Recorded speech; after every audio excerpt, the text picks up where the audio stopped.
Today's review is Night of the Demons 2. This very obviously is a sequel to Night of the Demons, a movie that I've talked about previously on this channel, quite a few years ago actually. I think when I first started doing these Halloween horror spooky season reviews, these marathons on my YouTube channel.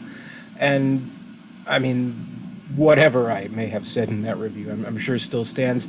The original Night of the Demons from 1988 is an absolute classic, just such a quintessentially 80s movie with great special effects, Linnea Quigley, obviously, and kind of a perfect Halloween time movie, since it does in fact take place on Halloween, and maybe kind of overlooked still to this day for prime Halloween movie viewing. But it's kind of the perfect 80s horror movie in a lot of ways. And what's kind of interesting about this sequel is that, well, for one thing, it came out quite a few years later. It wasn't really quite the standard that we were seeing with, say, horror franchises, where you get like one every year or maybe every 2 years or so, which seemed logical enough because these weren't high budget movies. I mean, they're very, very modestly budgeted movies, so they could be made quickly. I mean, we're not talking Avatar sequel level years of development here, but we did finally get this sequel, Night of the Demons 2, in 1994. So 6 years after the original, which is, that's like a lifetime in the world of horror in a lot of ways. And what's kind of funny is it does try to keep to the same spirit as the original in a lot of ways, like the same kind of wild special effects, like partying teens, horny kids, sex and nudity and all that kind of stuff, which seemed in a weird way kind of like passé in the 90s, right? In a weird way. So it was a weird kind of mesh of being a 90s movie, but still trying to keep that spirit of the 80s kind of style, which I think ultimately it pulls off. And it is consistent enough with the first film. I mean, we do have Amelia Kincaid returning as Angela, the role who threw the party in the first film, and kind of the legend has grown about her, and how I guess every kid that was there that night who didn't survive, their bodies were found, but Angela's body was never found, and it became this creepy tale that all the kids tell each other and stuff like that. And what we have kind of moving this plot along is that Angela actually had a sister, Melissa, but she's nicknamed Mouse. And, well, actually, her parents, upon hearing about the death of Angela, and in some kind of mysterious circumstances, they both died. In fact, they both killed themselves. So Angela's sister, Mouse, is sent to boarding school, to a Catholic school.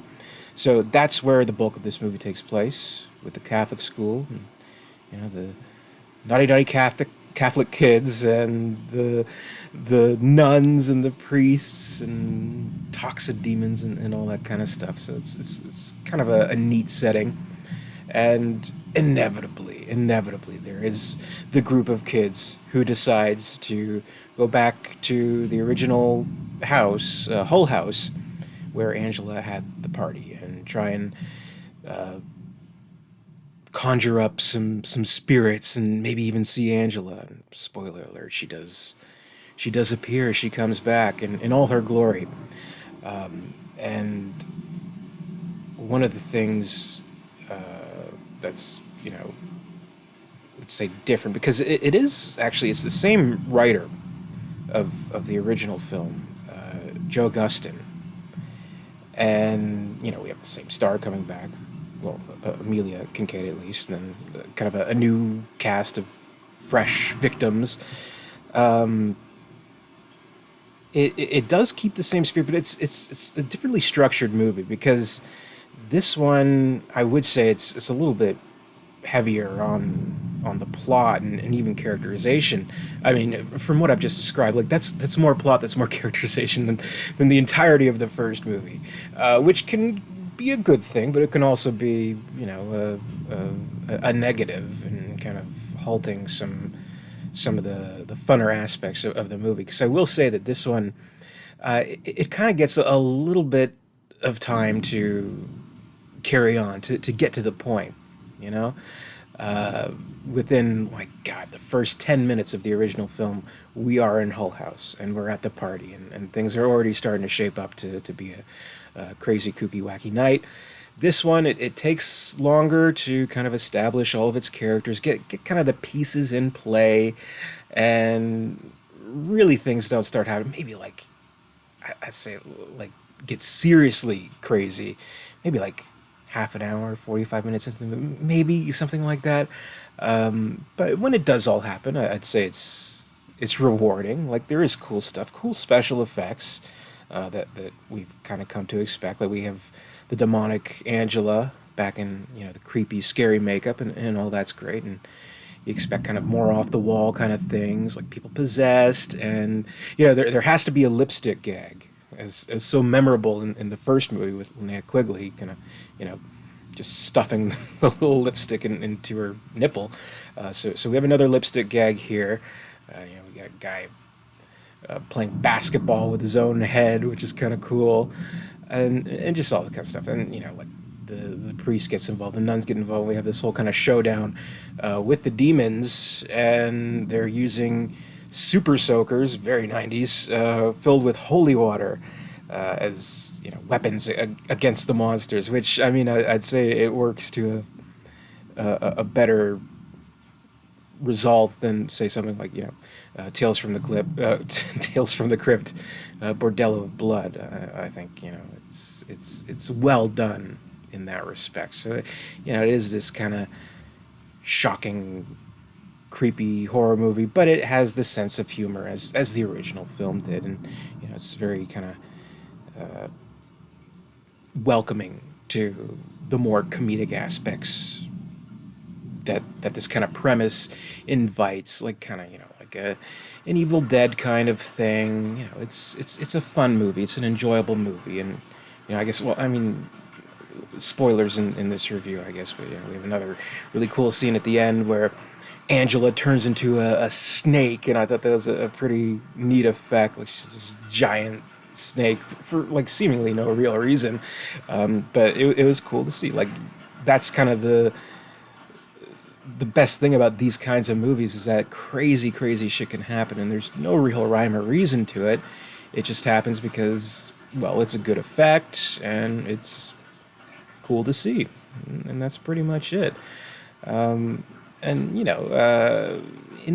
the years that it took to kind of wait in between these movies,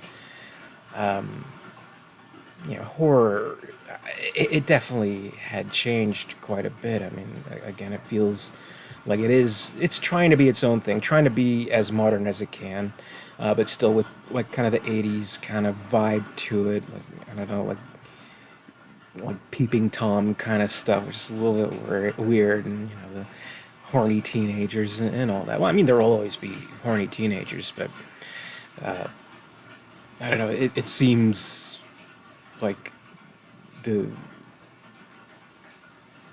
kind of morals that it holds are so outdated in just a few short years, right? So I don't know. There's this innocence to the wild 80s that Night of the Demons, the original, just kind of struck right in its prime at the perfect time to do so. That just feels almost strange and out of place here for some reason, and it even kind of seems like, I mean, I'd say it's probably, without looking it up, I can assume that it was at least a little bit higher of a budget of a movie.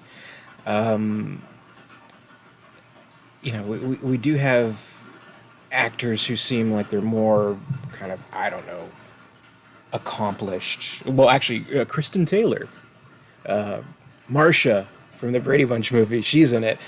She's great.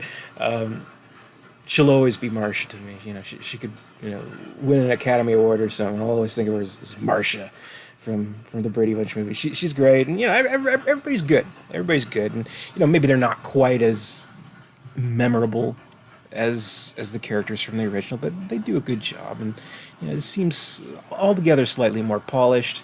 And this movie was actually, you know, I have no idea what studio may have released the original movie back in '88, but this one it's a Paramount release actually, so you know you get at least a little bit of, you know, footing and budget and distribution and things like that, and they seem to. You know, I don't know if there's like a bidding war to get the rights to this movie, or that's what held it up. I don't know, but it almost seems like they kind of wanted their own franchise, a la, you know, Freddy or Jason, Michael Myers, whatever, and have Angela kind of be this recurring character, this recurring antagonist with each movie, with Amelia Kincaid. And you know, I'll tell you, I have not seen the third movie, but I've heard, you know, not so great things. Unfortunately, it's kind of hard to track down actually. But this one, I think they do a good job with that, and I think they do, you know, a serviceable enough framing of this character as, you know, their signature character to the Night of the Demons franchise, I guess you could say. But like even that is like, you know, those days, like Freddy was dead, Jason went to hell, Michael Myers is still around, I guess. But you know that even in the '90s, it felt like a kind of passing by the way. So it's a strange beast. This movie, I guess, is the best way I can put it, but still fun, still worthy enough of following up the first movie, which of course is a classic. A movie revered by many a horror fan, myself included. I can't top it, but you know, this one does an okay job, and there's fun stuff. You know, like ass kicking nun. That's fun stuff. I would definitely recommend it if you haven't seen it already. Since it is Paramount, maybe it's on like Paramount Plus or something. I don't know, but this one's easier to find in general than, you know, the third film.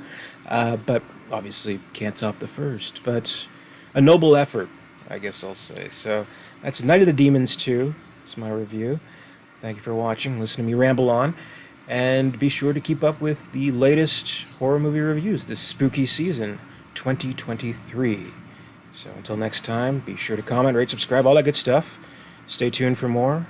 And until next time, stay scared.